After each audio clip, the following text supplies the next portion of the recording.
ইসরায়েলে আবারও ভয়াবহ হামলা চালিয়েছে হুথিরা। এবার তারা সরাসরি ইসরায়েলের সামরিক স্থাপনায় এই হামলা চালিয়েছে বলে জানিয়েছেন হুথি মুখপাত্র ইয়াহিয়া সারি। ইয়েমেনি হুথি বিদ্রোহীদের মুখপাত্র ইসরায়েলের 5টি সামরিক ও গুরুত্বপূর্ণ লক্ষ্যবস্তুতে ড্রোন হামলা চালানোর দাবি করেছেন। হুথি মুখপাত্র ইয়াহিয়া সারি সোমবার এক বিবৃতিতে জানান, তাদের ড্রোন বাহিনী একটি বিশেষ সামরিক অভিযান পরিচালনা করেছে এবং ইসরায়েলের 5টি সামরিক ও গুরুত্বপূর্ণ লক্ষ্যবস্তুতে হামলা চালিয়েছে। ইয়াহিয়া সারি আরও বলেন, অভিযানে বেন গুরিয়ন বিমানবন্দর, অধিকৃত জাফায় আরেকটি সামরিক লক্ষ্যবস্তু, ইলাদ বন্দর, রামন বিমানবন্দর এবং আশদোদ অঞ্চলের একটি গুরুত্বপূর্ণ লক্ষ্যবস্তু লক্ষ্য করা হয়েছে। তিনি আরও বলেন, অভিযানটি 5টি ড্রোন দিয়ে পরিচালিত হয়েছিল।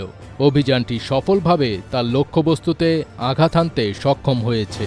ইয়েমেনি সশস্ত্র বাহিনীর মুখপাত্র জোর দিয়ে আরও বলেন, এই অভিযানটি নিপীড়িত ফিলিস্তিনি জনগণকে সাহায্য করার জন্য এবং গাজায় গণহত্যার অপরাধ এবং হোদেইদা বন্দরে সাম্প্রতিক হামলার প্রতিক্রিয়ায় পরিচালিত হয়েছে।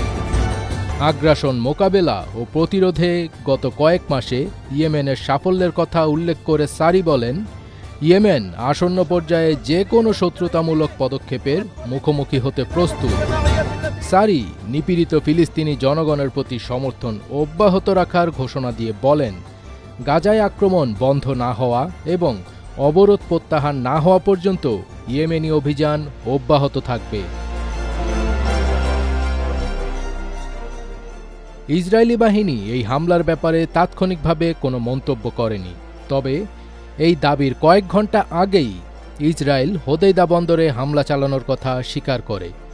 ইসরায়েলি প্রতিরক্ষা বাহিনী জানায়, হামলার লক্ষ্য ছিল হুথি নিয়ন্ত্রিত সামরিক স্থাপনা, জ্বালানি সংরক্ষণাগার, বন্দর মেরামতের যন্ত্রপাতি এবং হুথিদের শত্রুতামূলক সামুদ্রিক কর্মকাণ্ডে ব্যবহৃত জাহাজ।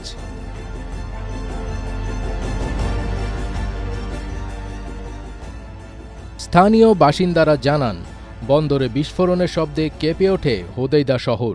আগুন ও ধোঁয়ার কুণ্ডলী মাইলখানেক দূর থেকেও দেখা গেছে।